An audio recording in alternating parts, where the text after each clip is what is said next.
Studio Lovers, kata telepati berasal dari bahasa Yunani. Tele berarti jauh atau jarak dan pati berasal dari kata pate yang berarti perasaan.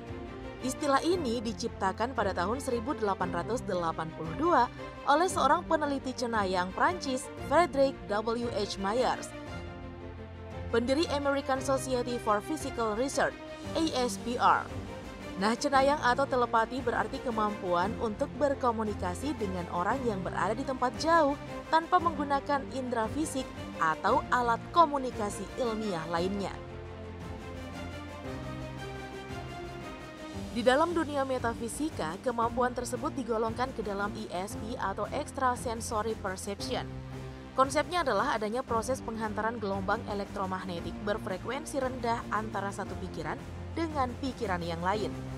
Nah, ketika gelombang elektromagnetik tersebut berhasil mengirimkan sinyal dari otak yang telah terfokus, maka orang yang telah menerima sinyal tersebut berarti memiliki frekuensi yang sama dengan orang yang mengirimkan sinyal alias orang yang melakukan telepati.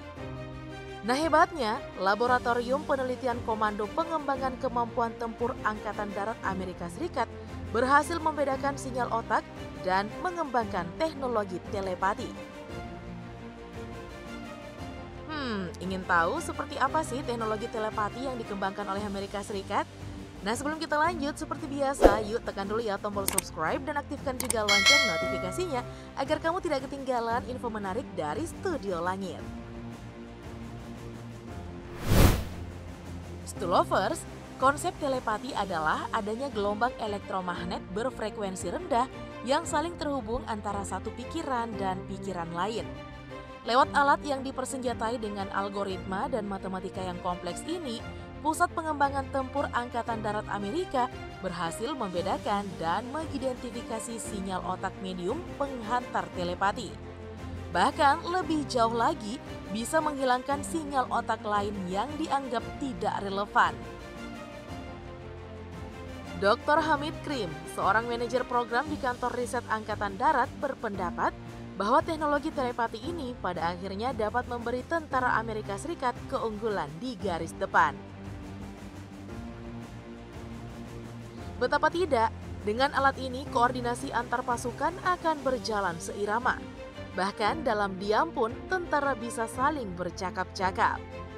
Dr. Krim menjelaskan lebih jauh bahwa pihaknya mencoba untuk membuat otak manusia dan mesin terlibat dalam komunikasi dan dialog, sehingga pada gilirannya mesin dapat memberi sinyal umpan balik kepada seseorang untuk membuat pesan. Dengan teknologi ini terdapat dua keuntungan yang bisa didapatkan, yaitu jika seorang tentara berada dalam situasi di mana mereka tidak dapat berbicara atau tidak dapat berbicara dengan suara keras untuk melakukan percakapan, mereka dapat melakukan komunikasi diam-diam dengan mesin, yang pada gilirannya dapat berkomunikasi dengan tentara lain. Jadi dalam arti tertentu bisa membangun komunikasi diam. Nah, keuntungan lain mendeteksi stres. Katakanlah misalnya orang tersebut mulai stres, lelah atau terlibat dalam suatu aktivitas. Terkadang Anda lupa atau Anda menolak untuk mengakui bahwa Anda mulai lelah. Sehingga alat atau mesin tersebut bisa mengingatkan Anda tentang hal itu, atau mampu memberi umpan balik.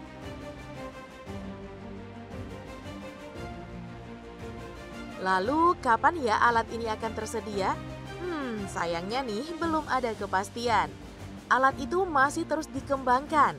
Walaupun kemajuan signifikan dibuat antar otak manusia, kemajuan teknologi sedikit terhambat oleh kerumitan otak yang membingungkan.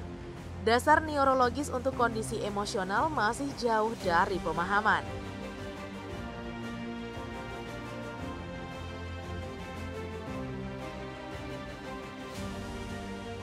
Nah, Stulovers, bagaimanakah pendapat kalian dengan teknologi ini? Silahkan ya berkomentar di kolom bawah sana. Sekalian juga tekan tombol like dan share video ini. Sampai jumpa lagi di video-video berikutnya. Bye-bye.